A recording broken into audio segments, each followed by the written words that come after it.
Gurave Namaha. Shri Chaitanya Manobishtam Stapitam Yena Bhutale Swayam Rupa Kadamayam Tadadi Swapadandikam Vandeham Shri Guru Shri Yuta Padakamalam Shri Gurum Vaishnavanscha Shri Rupam Sagrajatam Sakagana Raghunatam Tam Sajivam Sadvaitam Savadhutam Parijana Sakitam Krishna Chaitanya Devam Shri Radha Krishna Padam Sahagana Lalitam Shri Vishakhanvitam Scham He Krishna Karuna Sindhu Dinabandho Jagatpate Gopesha Gopika Kanta Radha Kanta Namostute Tapta Kanchana Gaurangi Radhe Vrindavaneshwari Rishabhanu Sute Devi Pranamami Haripriye Vancha Kalpatarubhyascha Kripa Sindhubhyev cha Patitanam Pavanebhyo Vaishnavebhyo Namo Namo Om Vishnupadaya Krishna Prastaya Bhutale Srimate Bhaktivedanta Swamiti Namane Namaste Saraswate Deve Gauravani Pracharine Nirvishesha Shunyavadi Paschatya Devatarini Jai Shri Krishna Chaitanya Prabhu Nityananda Shri Advaita Gadadhara Shri Vasadi Gaur Bhakta Hare Krishna Krishna Krishna Hare Hare Hare Rama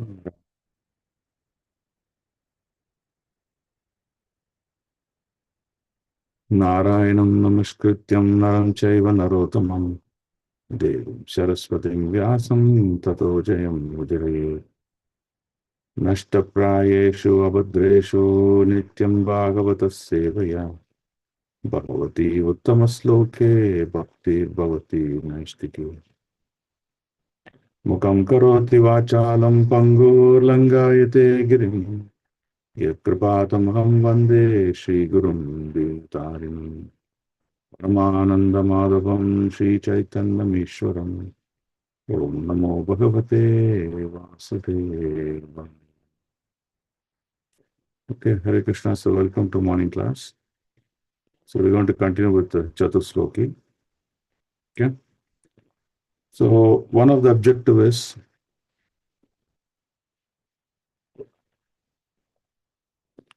is to mug up all the participants should mug up the fourth Chatusloki by heart.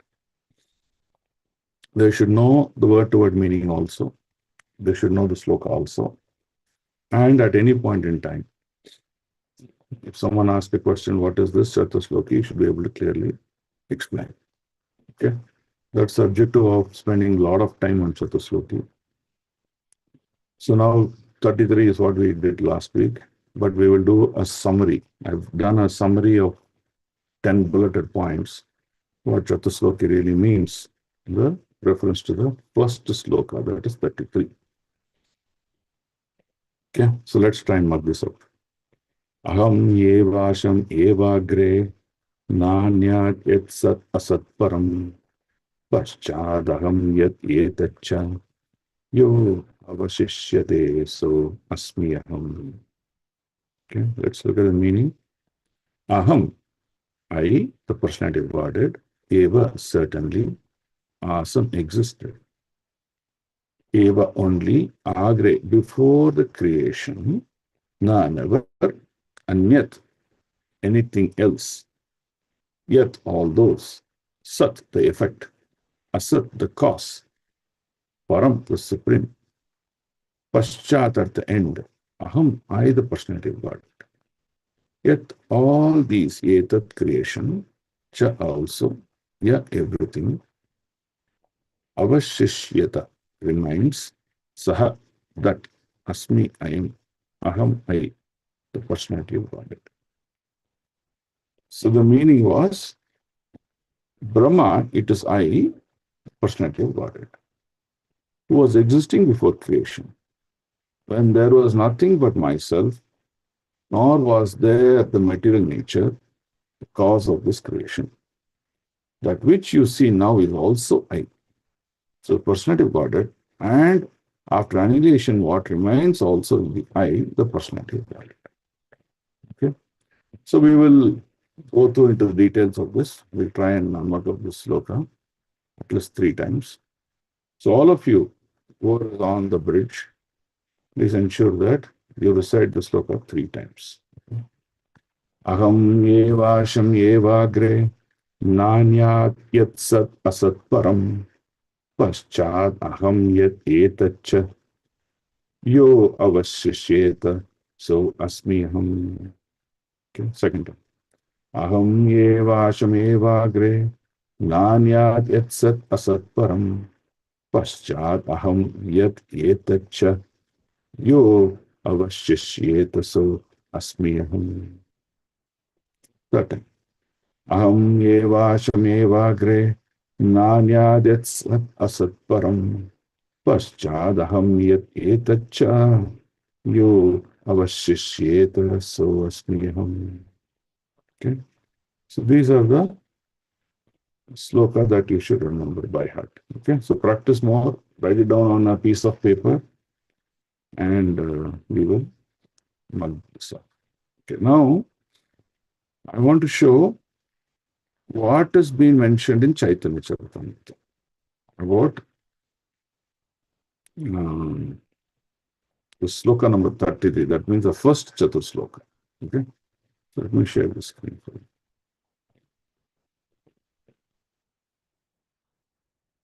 So this is Madhya Leela. Madhya Leela has totally 25 chapters, and this is the last chapter, 25th. Okay. So in that, look at the conclusive verses. Madhya Leela 25.110. Shishtira purve sat aishwarya purna amita hayatya prapancha prakriti purusha amate laye. See the meaning. Before the creation of caustic manifestation, the Lord said, I existed, and the total material energy, material nature, and the living entities all existed in me. That means the living entities who were part and parcel of Krishna, they were also part of Krishna. The material energy that you see, the solar system, the whole thing, the universe, also was within Krishna. What is within this Krishna? That means Krishna is full of energies. From his energy, one of the energy, which is called the Purusha avatar, the Purusha energy, he created this material world. So in one way, you can say the material world was within the Lord. Okay. The living entities also existed in me. So there are 2 analogies or 2 understandings here, which we will see more detail in the subsequent discussions. One, the living entities, which you call the Jivatma, are part and parcel of Krishna. So that means one way, there is a predominator and there is one is predominated. So since they are all existed in me, since they're part and parcel, quantitatively, that means in voluminous, Krishna is infinite, while the Jivatma is a spark. That means infinitesimal. Okay? They're very, very minute, infrared. So Krishna concluded, qualitatively, they're same like me because they're part and parcel of me. But quantitatively, there's a huge difference. And that's why he says living entities all existed. Okay. Now look at the next sloka. What does it say? After creating the cosmic manifestation, so Krishna used his energy and created this material. I entered into it. Right? How entered Krishna entered? Krishna entered as Paramatma at 3 levels. The first Paramatma is entering the world in the collective level. The last Paramatma is entering into the individual level. Okay. So what are the collective levels of Paramatma? The first is called Karnodaksha Vishnu. From his body, all the universes like andas manifested. And each of the anda had this material creation and the living entities. So this is the first Paramatma in the aggregated collective levels. Okay. Then from each anda, Karnodaksha Vishnu expanded and entered each anda as a Garbhodakshaya Vishnu. So in each Chanda, he again presented himself in a collective level. How? Because in the Garbhodakshaya Vishnu, all the living entities were within his womb. Okay? And from his womb, he released each of the living entities. So he's still a Paramatma in a collective aggregated level.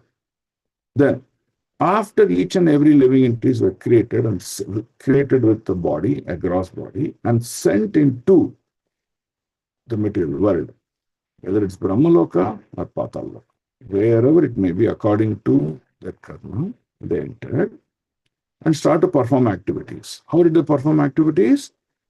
Just by the soul present in a body will not allow the body to be active. So Paramatma again expanded from a Garbhodakshaya Vishnu aggregated level to individual level, that is the Paramatma in the heart of the living entities. And that is called Kshetrajna. So that Paramatma, along with the living entities being present in a body, makes that body active and alive. And hence the presence of consciousness to the whole body. Okay? So, after creating the cosmic, I entered into it as Paramatma. Whatever you see in this cosmic manifestation is but an expansion of my energy. Okay? So, Krishna was standing outside. By his energy expansion, he created this. After creating, he entered into it. Okay, next look, what does it say? When the whole universe dissolves, so after some period of time, the creation has to be dissolved. Why? Because Prakriti is ashashvatam. He created for a temporary period of time. Why temporary period of time? The living entities don't live there eternally. It is a reformatory process to cleanse them, to make them pure, to remove them of all their anarthas and kleshas, and bring the living entities back to the Vaikuntha planets. So, the material world is considered to be a place for reformation. So, hence it is temporary. It cannot be a permanent. So, the Lord who created also dissolves the universe. That means between creation and dissolution, the Lord gives a time period, and that time period is suitable for the living entities to cleanse themselves and go back to it. I remain full in myself because Krishna is outside. And everything that was manifested is again preserved in me. That means what? So, for example, Krishna created 100 billion living entities. Okay, an opportunity with different kind of bodies. Out of 100 billion living entities, maybe 1 lakh living entities, they became pure, they got liberated, went back to Vaikuntha planets. So, 100 billion minus 1 lakh living entities are still need to be reformed. So, what happened? They went back into the womb of the Lord and preserved in me. That's what it is. Again, preserved. Okay. Next look. See this. Prior to the cosmic manifestation, only I exist and no phenomena exist. Nothing else. It's black. Whether it's gross, subtle, or primordial. After creation, only I exist in everything, that is Paramatma. And after annihilation, I only remain eternally. That's Krishna. Okay? So again, this is from Srimad 2.933, which we recited. Now let's look at this. In the words beginning, Aham Eva. So we recite now, Aham Eva. In the previous sloka I recited. Aham expressed 3 times. So what are the 3 times of Aham? See, let's leave this sloka. Aham. Okay, this is the sloka. So there is Aham here, 1. Aham Evasham Evagre. Then here again, Paschad Aham Yat Etacha. Then again, Aham here. Okay. So what are these 3 Ahams? How do we understand? That's what we want to discuss now. Okay. The words beginning Aham Eva. That is the first line. The word is expressed 3 times. In the beginning, there are words of Aham Eva. In the second line, there are words of Paschad Aham. And the end of the words are called So Asmi Aham. This Aham indicates Supreme Person. By the repetition of Aham, the transcendent personality is complete with 6 opulences confirmed. That means, the starting, the maintenance and the annihilation. All times when aham is being mentioned, it reiterates the transcendental positions of the Lord in this activity of this material world. That's what is to be concluded. Let's look at it. Impersonalist. Who are impersonalists? Who do not understand or accept the definitive form of a Lord. They are called impersonalists. Impersonal do not accept the personal feature of the Lord.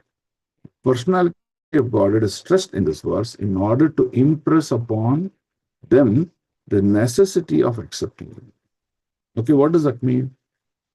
I cannot accept something when it is an impersonal state. See, in the mind, it's impossible. Okay. Now, in an impersonal state, when I cannot see, when I cannot perceive, when I cannot build relationship with it, when I cannot perform an activity to please it, when I don't hear reciprocation from it, then you see, it is not possible to accept that phenomena on a continuous basis. Okay. If someone is accepted on a continuous basis, that means his mind is more materialistic in nature or not transcendental in nature. That's the problem of impersonalist. Okay. Now, when the Lord is someone who's personal, that means you can see Him. You can see detailing of the Lord. You can see activities of the Lord. You can build relationship with the Lord.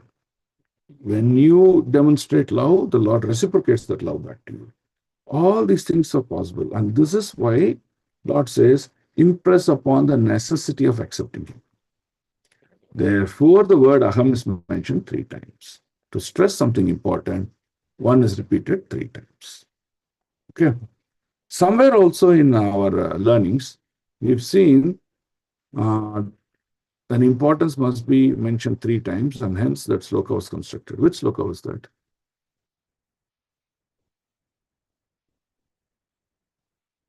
Kalau nasti, Prabhu. Correct. Gatiranyata, right? The same. It is repeated 3 times. That means it says no other solution, no other option, no other option. Follow this. Right? It's making very clear. And that means there's no other alternatives. So in Chaitanya Charitamrita also, the same thing is concluded. Now, okay, now what we will do is I've created a document which has a 10 bulleted form. Okay.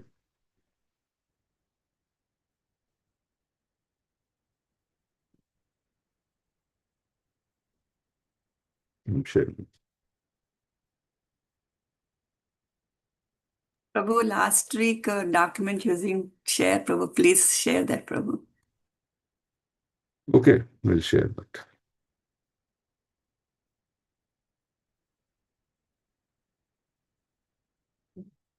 It's not sharing.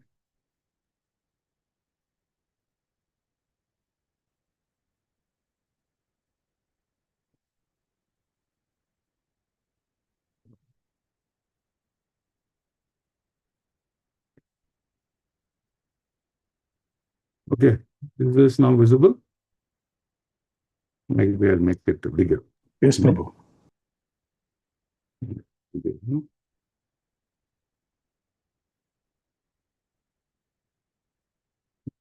Okay, now it's okay. Is it readable? Yes, Prabhu.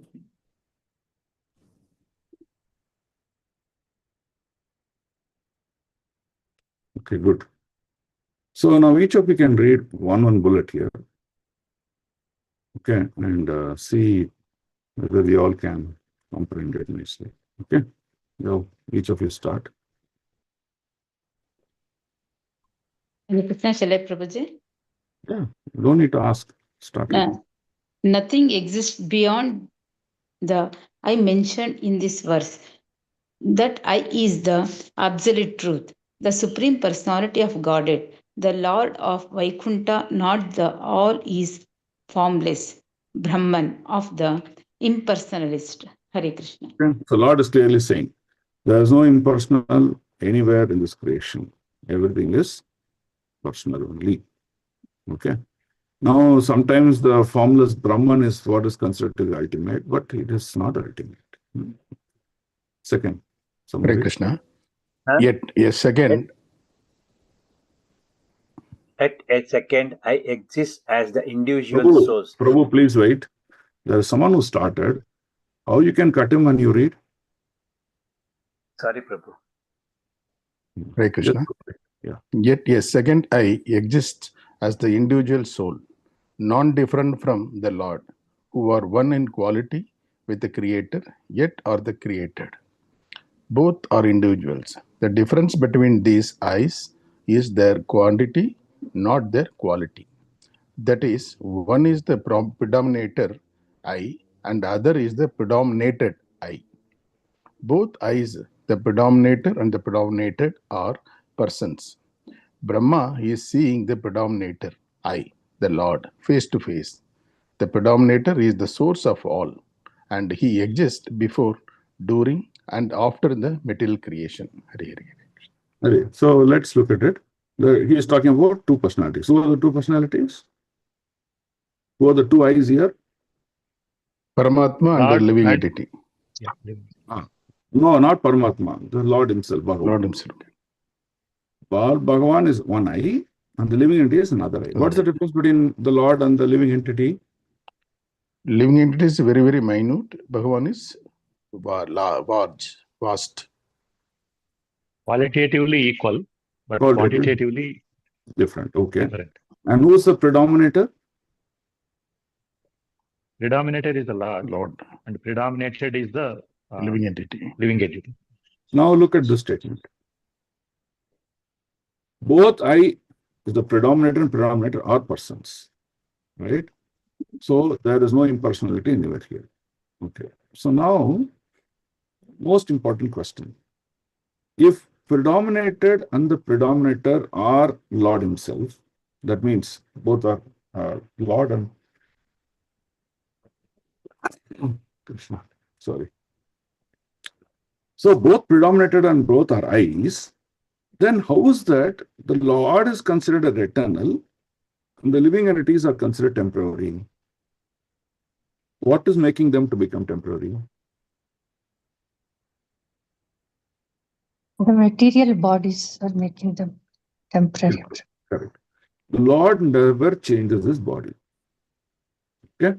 But the living entity, they keep acquiring these gross bodies, which is the process of birth and death. And in the next life, again, they accept a material body and then the death.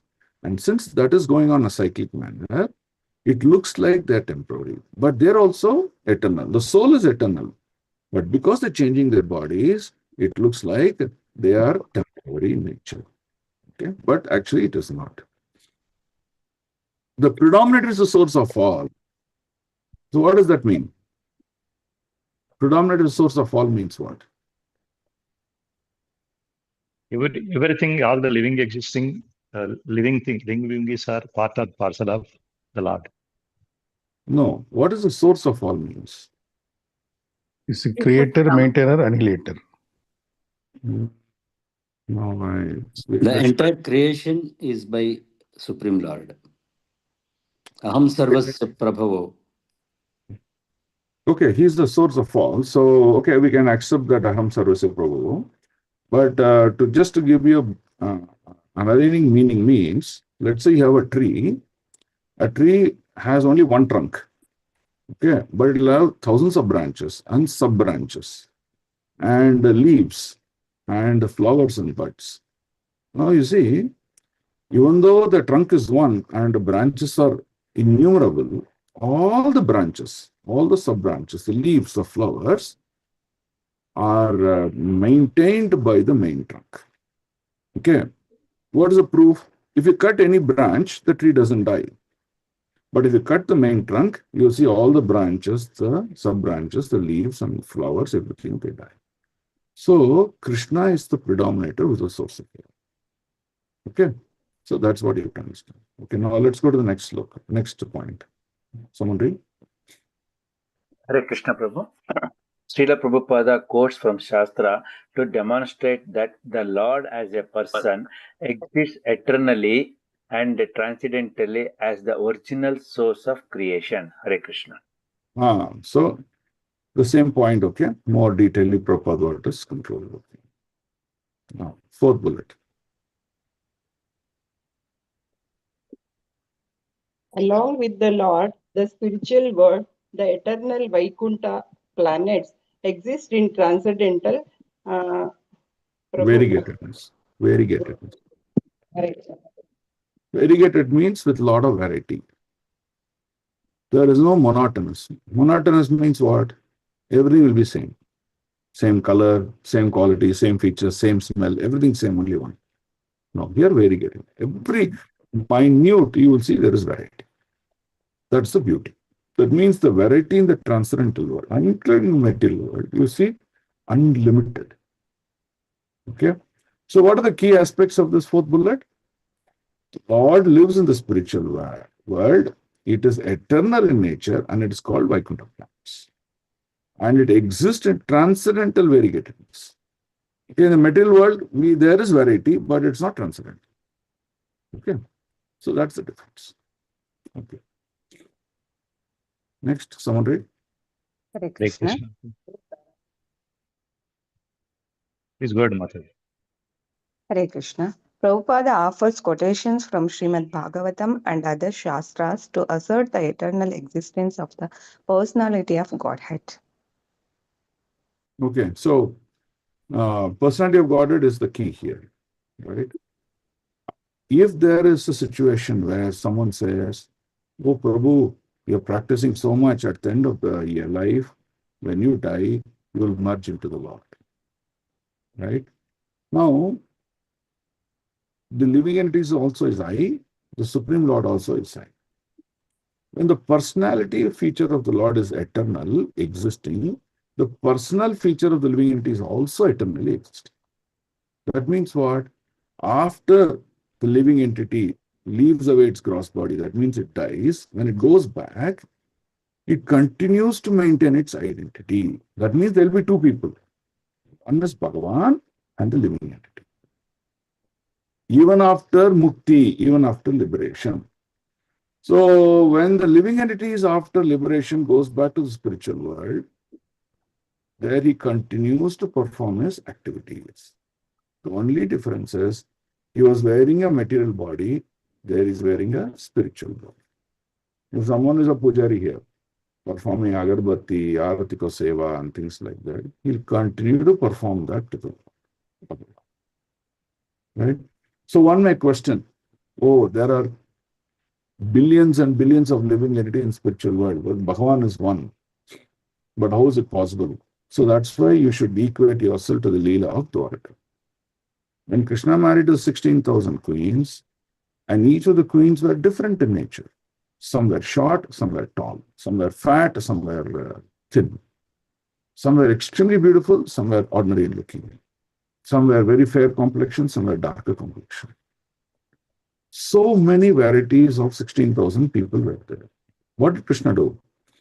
Krishna expanded into 16,000 personalities, and he also changed his bodily complexion, shape, everything, in order to match the queen. So if a queen was short, Krishna also, became a little bit shorter to match her. If some queens are very tall and big, Krishna also matched them. If some was very fair, Krishna generally be dark complexion. He also changed his color to match that. So thereby, Krishna also became 16,000 personalities in order to accept and give that service to those queens. You can take this as a great analogy. So that means what?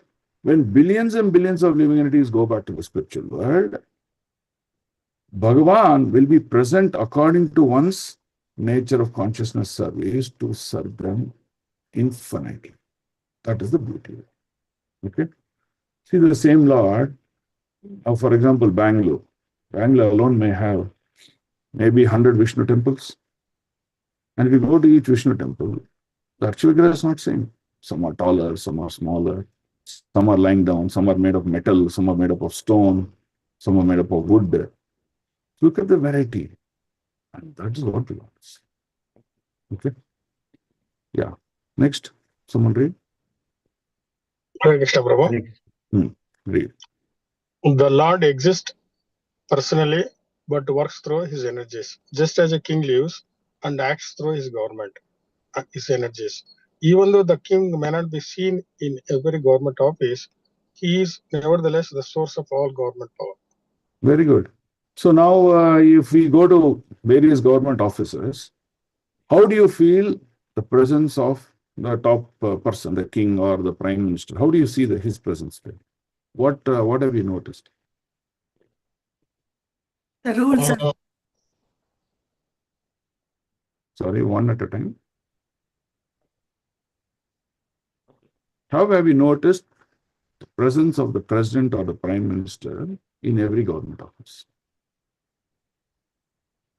Through his policies, But policies, how will you notice? Do you notice policies? His different associates. No, but the question is direct. How do you feel the presence of a prime minister, who's the head of the government, is present in every government office? To the governance, Prabhuji. But do you see governance? His energies, Prabhu. Do you see his energies? Simple, yeah. Deputies. His See, photo. you will see his photos. Don't you see his photos? Small photos for small format, big format. Okay. If photos don't exist, you will see government seal. Seal is present now. If a document has a government seal or a letterhead, you will see it's authorized. The government is present there.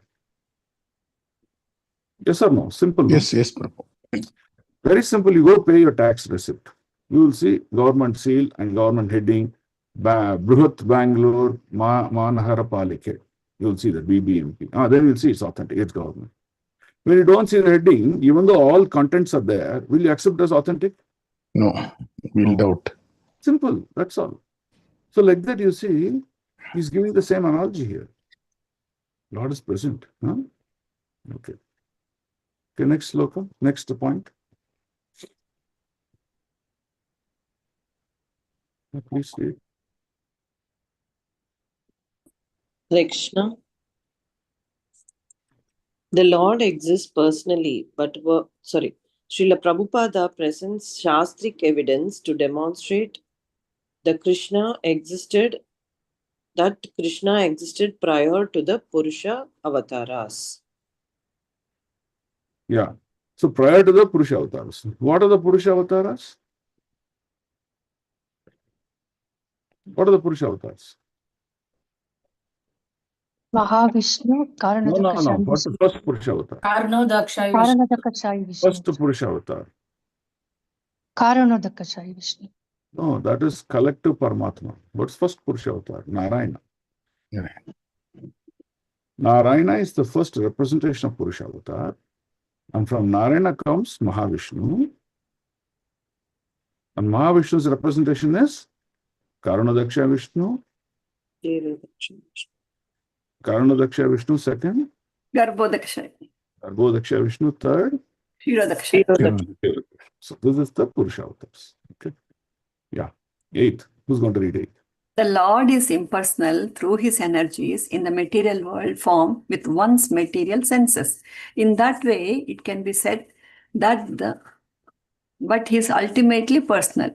One mainly sees the Lord's impersonal aspect is the immediate cause, and the personal form the cause of all causes or the remote cause. Hare Krishna. Okay. So what is the meaning of Lord impersonal in this material world? Lord, you cannot perceive the Lord with your material senses. You need to have purified senses. That's what it says, one's own material senses. So if you purify your senses with the bhakti, Anna Bilashita Shunnam, Jnana Karmadi Anavritam, Anukulyena Krishna Anusinam, Bhakti Uttama. That bhakti, Uttama bhakti, when it is without jnana, it is not, impurified, mixed up with jnana or karma, but it is on pure bhakti platform, such a person will be able to see the personality of the Lord behind his energies. That's what it says. And you can see who's the cause of all causes. Okay. The ninth. Who's going to read the ninth one? Hare Krishna Prabhuji, Dhanvat Pranam. Both futures of the Lord is personal form and his impersonal form from formlessness Formlessness do exist. formlessness to exit. Yet realization of the Supreme Personality of Godhead, not of the impersonal Brahman, is the goal. For Krishna is the Supreme Personality of Godhead and the root causes of all. Thus Okay. the Lord Okay, read. thus, thus, thus the Lord has offered Brahma true knowledge of himself as the absolute truth. The sources of all, including the impersonal Brahman of the individual souls and of the entirety Clarity, of the material material creation. creation. Material creation. Srila Sridhara Swami comments on this text that this verse describes the extent of the Lord's existence. The Lord has no beginning or end. He is everything and has no equal. Hare Krishna. There is no equal. So there are many things to conclude out of this. We'll just conclude the first point. Lord possesses personal and impersonal form. Personal form is Krishna, the Shama Sundara. Through his energies, he is present in various aspects and creations and activities. And that is the impersonal form. So when Paramatma is present, you cannot see Paramatma. So you can see that as an impersonal form. But by purified senses, you can experience Paramatma. So then you see the impersonal form and the personal form simultaneously present. So that's the beauty here. Okay.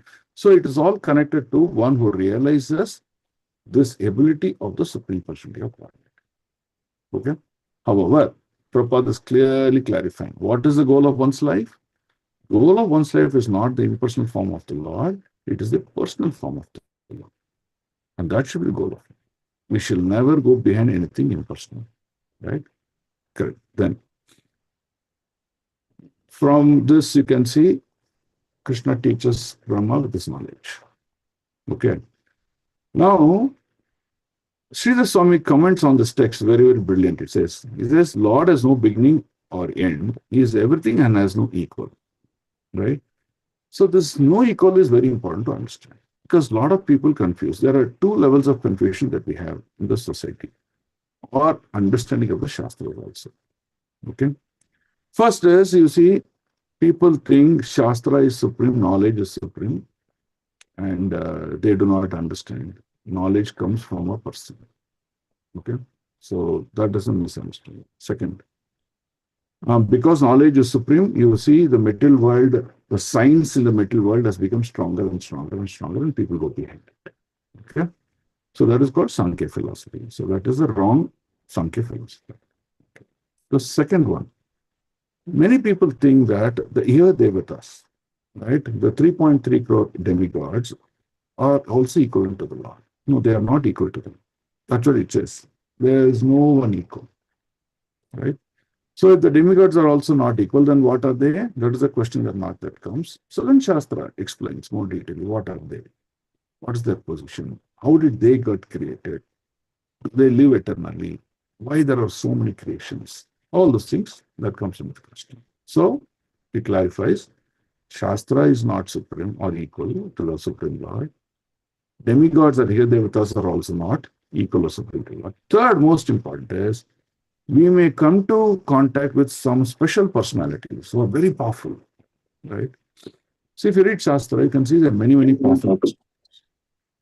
Yeah, there's a question.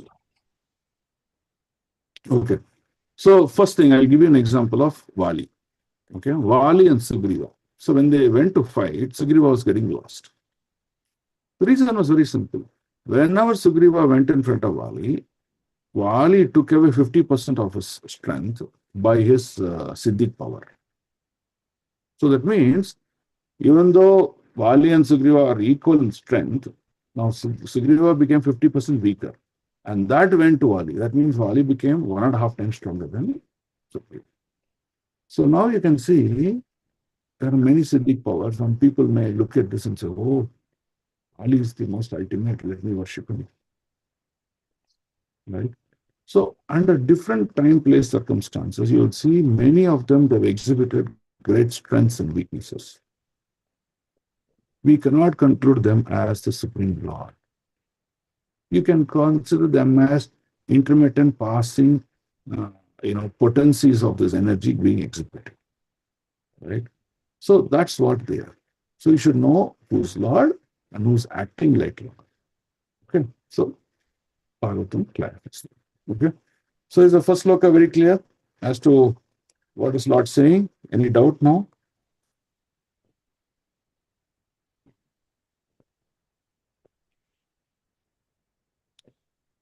No doubt? No. Okay. So now we all mastered Chatusloki 1. So now let's master Chatusloki 2.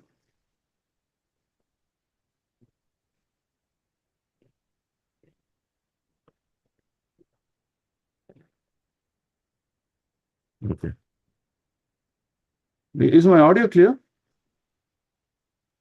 Yes, Yes, Prabhu. Yes, Yes, Prabhu. Prabhu. Asking for some audio isolation. I don't know why, but we'll see. So what was the highlight? No, all those things I captured into that one bullet. Okay, now let's go to 34. So now, first sloka, we understood Lord is in form, Lord is supreme, and he exists before creation and after creation. So he is eternal. Nitya Nityanam Chetamas Chetana. Okay. Now 34. So 34, Lord is trying to talk about what is this material world? What is this illusionary energy? So that's the detail he's going to talk about. Let's see. Riteyartam yat parityeta. Sorry. Riteyatam yat pratiyeta. Na pratiyeta chatmani. Tad vidyat atmano mayam. Yatha bhaso yatha tamaha. Rite, without. Artham, value. Yet that which pratiyeta appears to be. Appears to be. Like we can say, pseudo. First copy. Looks real. That one. Pratiyeta appears to be. Cha and Atmani in relation to me. Tat vidyat, you must know. Atmanaha, my. Mayam, illusion energy. Yatha, just as. Abashaha, the reflection. Yatha, tamaha. Sorry, yatha, as tamaha, the darkness. So what does the Lord says? That says, anything you see in this creation, if you don't see a relationship to me, you can consider it as an illusion. It does not have a real standing. That means it will collapse and go out of identity in a period of time. So Kala is the biggest killer of that. That's what he's trying to say. Let's see the translation. Oh Brahma, whatever appears to be of any value, suddenly we may say, nice gemstone. Oh, what beautiful it is. Oh, it's got $1 million value, like that we say. Appears to be of any value. If it is without relation with me, it has no reality. So that means this value, $1 million, is very notional. Today it may have that value. Tomorrow people may reject, and then the market may collapse. And the $1 million may become just a few dollars, because no one wants it. So the value is artificially created, artificially destroyed. So this does not have a relationship to Krishna. Hence he says it has no reality. Knowing it as my illusionary energy. That reflection which appears to be in darkness. So translation is giving a meaning, right? It's just a reflection. Which is the best reflection have you seen as illusion in your life? Which is the best reflection you've all seen as illusion in your life? The tree upside down, Prabhu. But where will I see tree here in the material world upside down? The mirror, Prabhu. Mirror, that's all. You see the mirror, see exactly like you, no difference at all. But is it real? No. So mirror is the perfect example of this sloka. Okay. So now what we will do is we will read from Chaitanya Charitamrita what it defines about this particular scene. I don't know, today somehow my laptop is very slow. Okay. So 10 to 15 of this chapter, chapter 25, 10 to 15, 110 to 115 is a sloka of 33. Now 16 onwards till 20 is a sloka of 34. That is second Chatursloki. Ye saba sabdehaya jnana vijnana viveka maya karya maya haita ami vyatirik ami vyatireke vyatireka. Okay. Yatireka. Sorry, Mataji. Yatireka. Vyatireka. Right, you're right. Vyatireka. Okay. So translation. Lord Krishna continues. Actual spiritual knowledge and its practical application are considered in all the signed vibration. Although external form energy comes from me, I am different from it. So material world is not same as spiritual world or Lord. Why? What is the difference? The transcendental nature. What is transcendental nature? Anything that has presence of Krishna is called transcendental. Okay? So Prabhupada gives a famous dictaphone example. The dictaphone is created by material elements, transistors, components, speakers, switches, plastic and all. As it is material in nature. But when we use the dictaphone to speak Bhagavad Katha, to speak about Krishna, then you see the same dictaphone now has a relationship to Krishna, and hence you can consider that as transcendental. That's the point, right? So one day when Guru Maharaj was walking, many devotees were walking along with him. Okay? So one devotee took a small tape recorder, and while he was speaking, he just recorded all of them. The other devotee asked him, why are you recording all these things? He says, whatever Guru speaks is transcendental. Hence it has to be recorded. So then he concluded that because Guru is fully transcendental, what is transcendental? His activities, his thoughts, his speech, manasa, vacha, vega, all of them, he only thinks of Krishna and acts on Krishna. So he is fully transcendental. His vacha is also transcendental. So he recorded it. So that is how you see an object or a personality can become transcendental or become material. This is the difference. Okay? So what Krishna says, even though all energies come from me, I am different from it. What does it here refers to? The material world and material activities. But if the same material world and activities, they follow what Chaitanya Prabhu told, that means in every town and villages, the holy name must be heard. Then what happens? This whole world, this material world, earthly planet, will become Vaikuntha. It becomes completely transcendental. That's the point.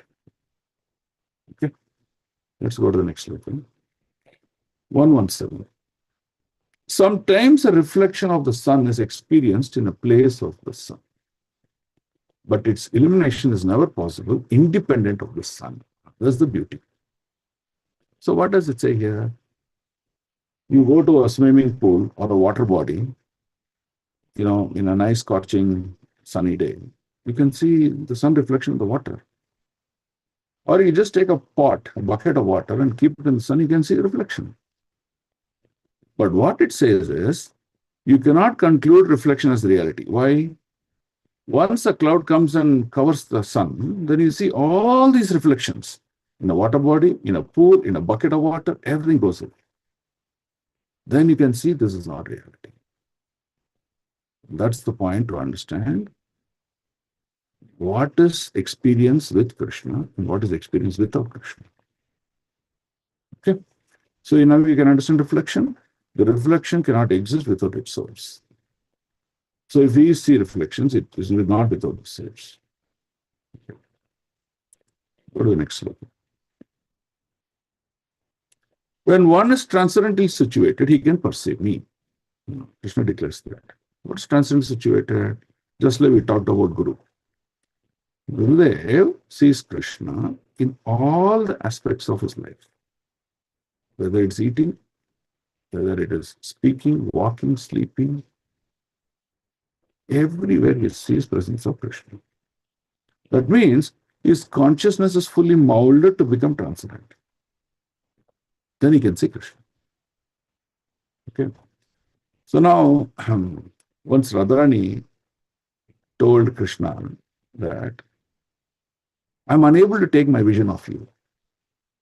Wherever I see, whatever I see, I don't see that object, I see you. Why? She's so transcendental that he can't see anything outside of Krishna. So this perception is the basis of one's relationship with the Supreme Lord. Now let me further explain this subject matter. Real spiritual knowledge has to be received from revealed scriptures. After this knowledge is attained, one can begin to perceive this actual spiritual life. Without knowledge, you cannot practice spiritual life. Why? Because you're going to practice spiritual life based on your sentiments, based on what others told you. But you do not know what's the truth. The truth comes only from Shastric knowledge. You should read Shastric knowledge, clarify that Shastric knowledge with the Guru, and then practice. This is what real life is. If you don't do both, you're an improper path. If you do only one, you're still an improper path. Okay. Any knowledge achieved by speculation is imperfect. What is speculation? Prabhu, why are they doing Pancharati? They're wasting cotton and ghee all the time. Why Lord can't accept 1 week only? I'll do with Ekarthi. Let's see what will happen. Nothing will happen. But the practice of your bhakti is not aligned to the Shastra. That's why there is Pancharatrika Vidhi, rules to be followed while worship of the deities. If we don't follow rules, what happens? The realization that the reciprocation the deity gives us will be lost. That's the point. Because why? Rather than putting the Lord's message, I took that away and put my thoughts into that. That's the problem. So one must receive knowledge from the parampara system and from the Guru. Otherwise, one will be bewildered and will ultimately become an impersonalist. He will slowly go into the path of impersonalist. And that's where he is lost. It is called spiritual emancipation. One who very scrutinizingly deliberates on genuine spiritual knowledge can realize the personal feature of the absolute truth. That means reading Bhagavatam must be carefully dealt with. The Supreme Lord is always transcendental material creation. Narayana Parovyakta. Narayana, the Supreme Lord, is always transcendental. Not in a creation of this material world. He is not a creation of this material world. That means he is not a byproduct of the 3 modes of this material nature. He is the cause of the 3 modes of material nature. Without realizing spiritual knowledge, one cannot understand the transcendental form of the Lord. Is always beyond the creative energy. So it means knowledge is perfect. In the 5th chapter of Bhagavad Gita, also we read, no? What did we read? It is that transcendental knowledge by which you can cut your material bondage. We are knotted to this material world. So much of knots, thousands and thousands of knots. The knots are not to be removed at all. It is so much convoluted. But with transcendental knowledge, you can cut the knots. It becomes a sword. Okay? The sunshine is not the sun, but still the sunshine is not separate from the sun. Philosophy of Ajinta Beda Beda Tattva cannot be understood by anyone who is under the influence of Maya. Okay? So this is the nature of the activity. The last but one sloka. Krishna says, what appears to be truth without me is certainly my illusory energy. Nothing can exist without me. That means whatever we see is a reflection of his energy. If Krishna cuts off the energy, whatever we are perceiving, whatever we are experiencing, whatever we are enjoying, either in terms of opulence, okay, all those things will go away. That's the whole point here. He gives example of light and shadow. We're talking about shadow, but where does the shadow come? Because of the presence of light. If a light source is removed, shadow also goes out.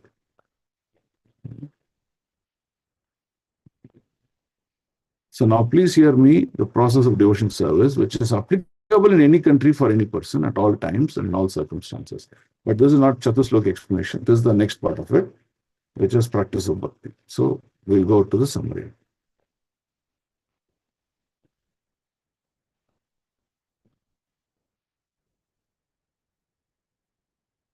So we'll read the summary. Okay. So can someone read? Can someone read the two from there, from here to here? Hare Krishna Prabhuji. Read it.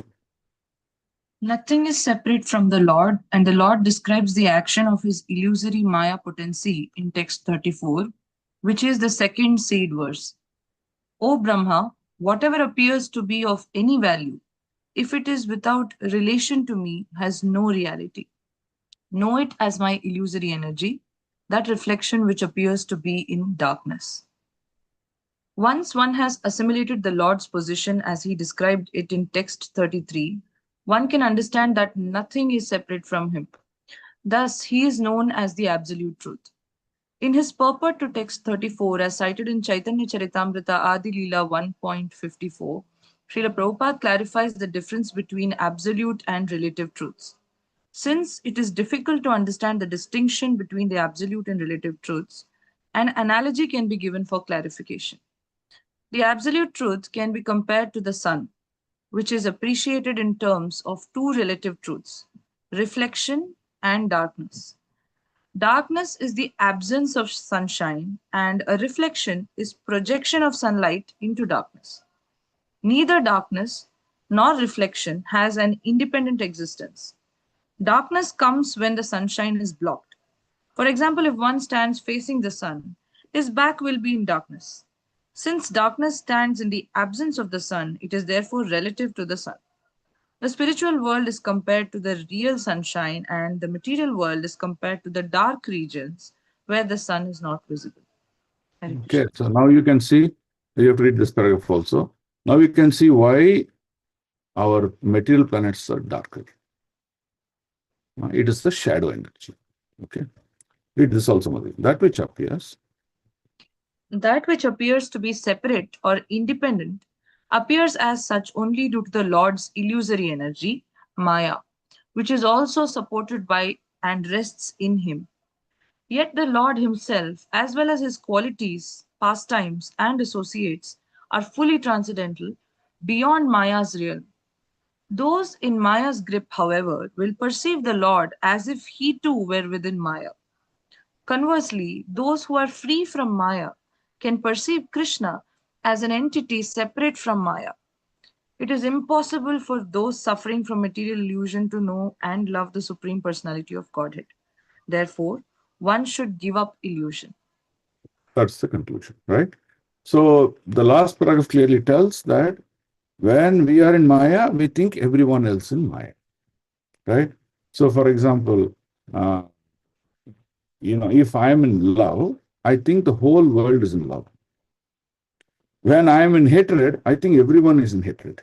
You can experience this, even in the material world, it happens, right?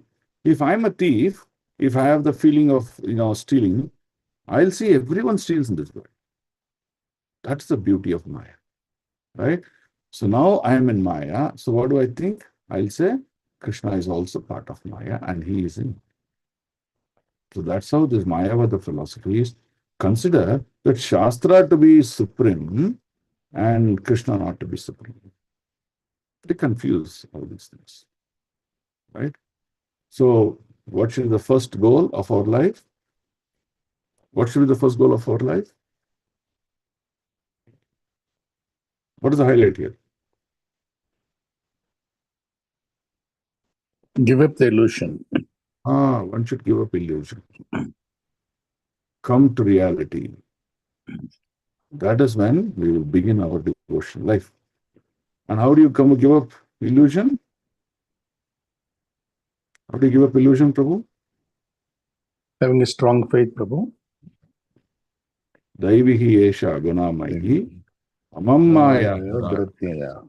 mam eva ye prapadyate mayam etam tarandite.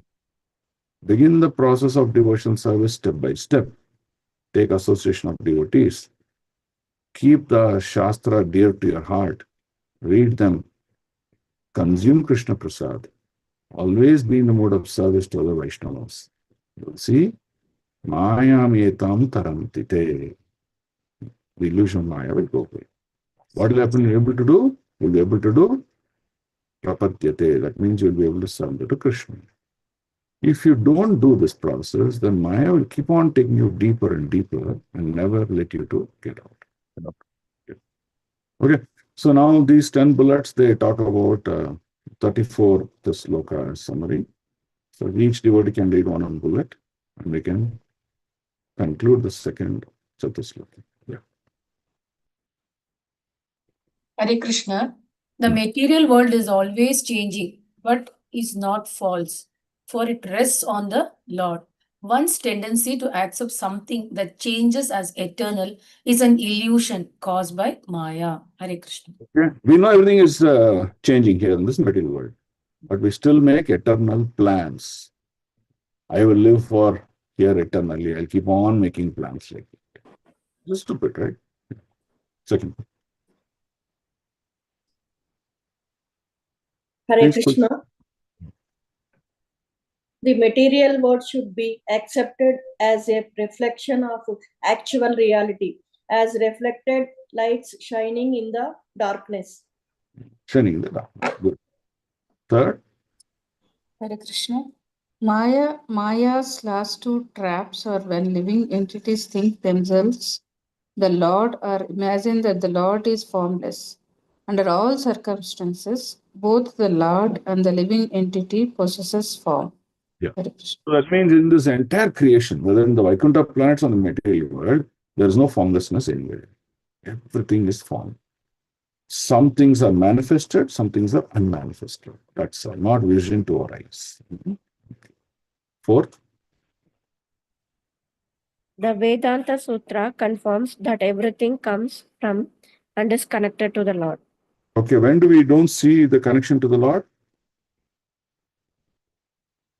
When do we don't see the connection to the Lord of anything? When we are in illusion. No, to this point, to the fourth point, what does it say? When we have no faith in the Lord, Prabhu. Maya Takshana Prakriti Sviti Sasarachara. Can you not read the fourth point? What does the fourth point say? When you don't Vedanta Sutra confirms. That means if you don't understand the Vedanta Sutra or the scriptures, you will see no connection to the Lord. That's all. I know you're all your intelligence with many slokas, but to this current reference, just speak. Okay, fifth bullet. Because nothing is true. Someone read? As nothing is fully separate from the Lord, the living entities are dependent on Him. Hare Krishna. We're always dependent on Him, directly or indirectly. How are we indirectly dependent on Him? On its energies. Through His energies, correct. How are we directly dependent on Him? Through his personal form. Through His personal activities. Okay. Sixth one. Only those dazzled by Maya's glare deny the Lord's existence. So one is fully material, okay? He will say, work is worship.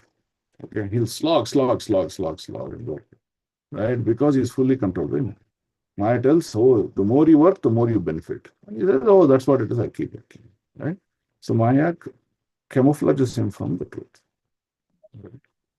Okay. Seventh.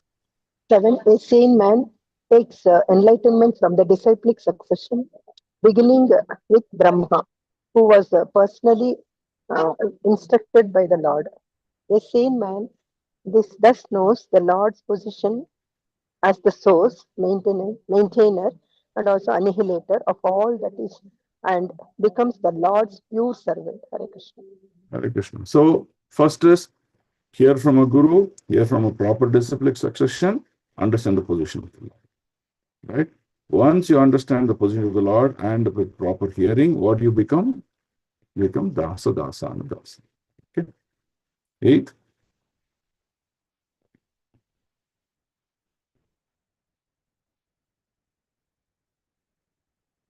Someone read? Can I read, Prabhu? Read. The living entities are also of the Lord. Although they are not themselves to God, the superior energy of the Lord cannot be as good as the Lord. Although there is a very little difference between the energy and the possessor of energy, or the fire and the heat. And the heat. So we are that living entity. Even though we are qualitatively same as the Lord, we cannot become God. How? For example, if I take a matchbox and lit that matchbox and show it to the sun, okay, thinking that how the sun is giving me all the energy and heat, I will also give the same energy and heat from my matchstick to the sun. Is it possible? Not possible, right? So that's the point to understanding. Okay. Yeah, 9th bullet, summary. The material energy is like darkness. The Lord is light, and the living entities are like the reflection of light in darkness. No one can become freed from darkness by the reflection. Reflected light. By the reflected light of the common man. One has to receive the light from the original light itself. One should take shelter of the Lord's light in the form of Bhagavad Gita and Srimad Bhagavatam. So look at this, very important. One has to receive light from the original source itself. So many of us think, I'm alone. Who's going to be saving me?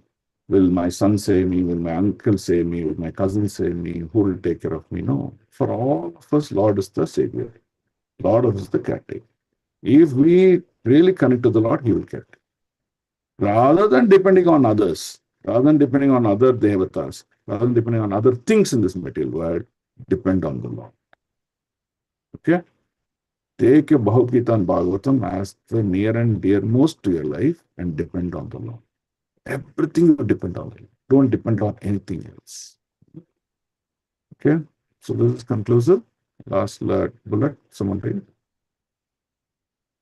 Shall I read, Prabhu? Read. All living entities are born in darkness. Darkness, light, the mercy of the Lord is regulated for them to attain Required. The ability, the mercy of the Lord is required for them to attain the ability to see. Therefore, the action of different energies of the Lord or the personality of Godhead Himself can be realized by the light manifested by the causeless mercy of the Lord. The impersonalists say that God cannot be seen. God can be seen by the light of God and not by man-made speculations. Here, this light is specifically mentioned as Vidyat, which is an order by the Lord to Brahma. This direct order of the Lord is manifestation of His internal energy. And this particular energy is the means of seeing the Lord face to face. Not only Brahma, but anyone who may be graced by the Lord to see such merciful direct internal energy can also realize the personality of Godhead without any mental speculation. Mental speculation. Okay. So very important. Once you receive the grace of the Lord, you can see everything. Directly you can perceive. Right? Without the grace of the Lord, you cannot. So that's the most important thing. So now, what is the conclusive evidence here?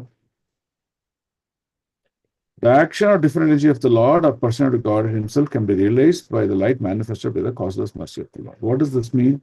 That means, you see, when you turn around in this world and observe every action, every aspect of this creation, every aspect of this existence, just own existence, you can see that it is the energy of the Lord, it is acting in that manner to make it. Right? There are many theories, just you go to the ocean, there are many theories that says waves, the wind and things like that. When you say gravitation pull. So many theories have come, but no one can conclusively conclude why ocean waves happen on a continuous manner and in a subtle light, right? So you can see the energies of the Lord acting. A devotee, what does he see? He does not see signs independently. He sees signs in connection to the Lord. He says, it is by the energy and the thing of the Lord that the waves continuously happen. So, a color on a flower, a pattern in a creation, a fruit in a mango tree, everything he sees by the mercy of God. That is the eyes of a devotee. And eyes of a scientist, he sees chemicals, right? So, for example, you take mango as a fruit. There's a mango is made of vitamin C and maybe some omega and things like that. Just a second.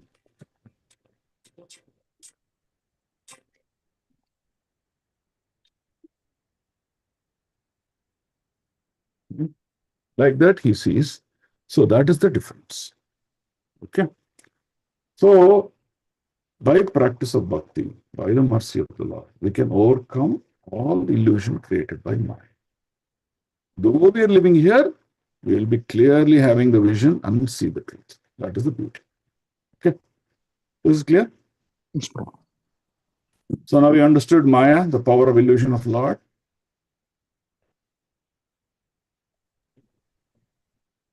Okay. So now what we will do? We just go back and reflect on the slokas. Very important that we recite these slokas. Okay. 9.34 we'll recite 3 times. Then we'll go to 9.35 also. Just recite the sloka for the day and we'll end the class today. Okay. 9.34. Riteartam yat pratiyeta na pratiyeta chatmani tadvidya atmano mayam yada basa yudodamaha. Anyone wants to read once? Kshetram yat pratiyeta na pratiyeta atmani tad vidyadatma mayam yata baso yata namaha. You should read slowly, otherwise people cannot follow. You are not reading for yourself, you are reading for others. Can anyone else try reading slowly? Prabhuji. Read, Mukherjee. ऋतेर्तं यत् प्रतीयेता न प्रतीयेता चात्मनि तद्विद्यादात्मनो मायां यथा भासो यथा तमः. Hare Krishna. Can one more person try? Hare Krishna. ऋतेऽर्थं यत् प्रतीयेत न प्रतीयेत चात्मनि तद्विद्याद् आत्मनो मायां यथा भासो यथा तमः. Okay, very good. So 33, 34, please mug it up. Go practice for next 1 week. Next week we'll all recite together again. So we'll introduce 35 and we'll end the class today. Okay? Yata mahanti bhutani bhuteshu chavacheshu anva anu pravistani apravistani tata teshu nateshvaham. Translation. O Brahma, please know that the universal elements enter into the cosmos, universal elements enter into the cosmos, and at the same time do not enter into the cosmos. Similarly, I myself also exist within everything I created, and at the same time, I'm outside of everything. This is what the Lord is trying to conclude. Why is the Lord is trying to conclude this? Is many people say, for example, in the chemical industry, okay, you say you keep an object A and do some either heating or some chemical reaction. That A transforms into B, but A does not exist anymore. It becomes B. B is a new element. You must have seen in this laboratory, right? So the Lord, so everyone says that, oh, Krishna created, that means Krishna also should have become part of B.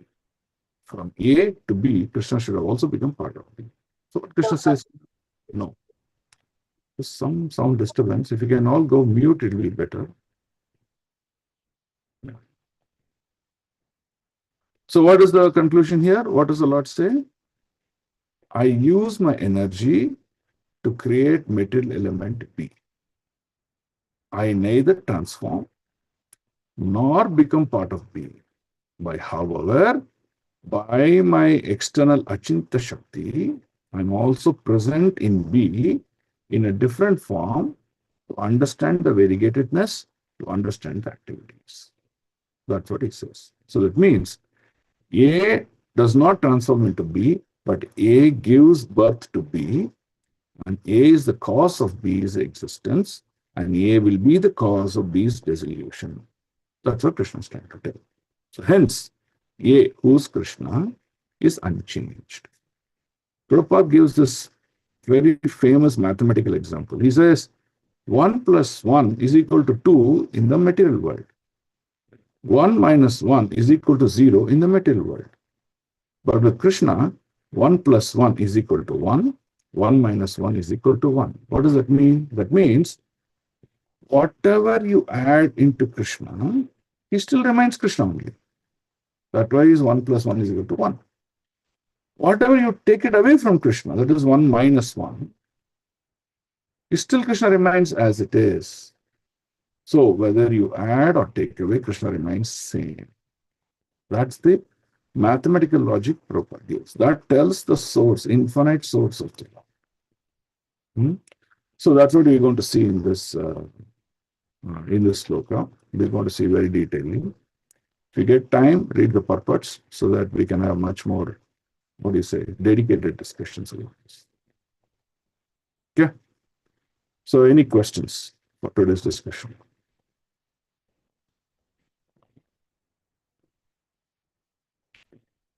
Is it clear or confusing or challenging?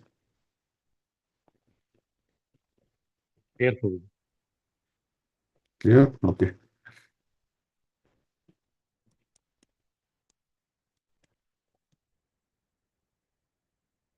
No questions? Okay. So please mug up sloka 1 and 2. That's the homework. And please read the purport when you get your time for sloka 1 and 2. That means sloka number 2.9.33, 2.9.34. These slokas must be mugged up and purports must be read. Okay? Until we meet in the next class, which is next Saturday.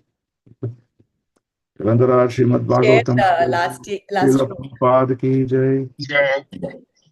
Nitai Gaur Premanande. Hari Hari Bol.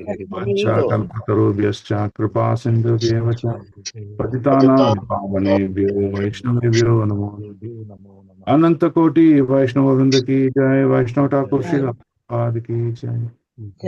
Gaur Premanande. Hari Hari Bol. Thank you, all of you. Please have a great day. Prabhu, Hare please Krishna, share Dandavat last week's Prabhu. I will share No, yeah, that comparison of Chatusloki. You first read the purports, then all those things. Not this one, Prabhu. Last week's. That's what, Mataji. First finish of reading all the purports, then only that will be shared. If you share that, then you won't read the purports. Okay. So. Okay, Prabhu. Okay. Thank you, Hare Prabhuji. Krishna. Hare Krishna Prabhu, Dandavat Pranam. Hare Krishna Prabhu. Thank you so much, Prabhu. Hare Krishna, Dandavat Pranam, Prabhu. Hare Krishna Prabhu, Dandavat Pranam. Thank you, Prabhu. Hare Krishna, Hare Hare Krishna Prabhu, Dandavat Pranam. Hare Krishna Prabhu, Dandavat Pranam. Hare Krishna Prabhu, Dandavat Pranam. Hare Krishna, Dandavat Swamiji. Hare Krishna, Dandavat Prabhu. How are you, Prabhu? Bas good. Lord's mercy, your mercy. Prabhupada's mercy. Hare Krishna, Dandavat Pranam, Prabhu. Hare Krishna, Dandavat Prabhu.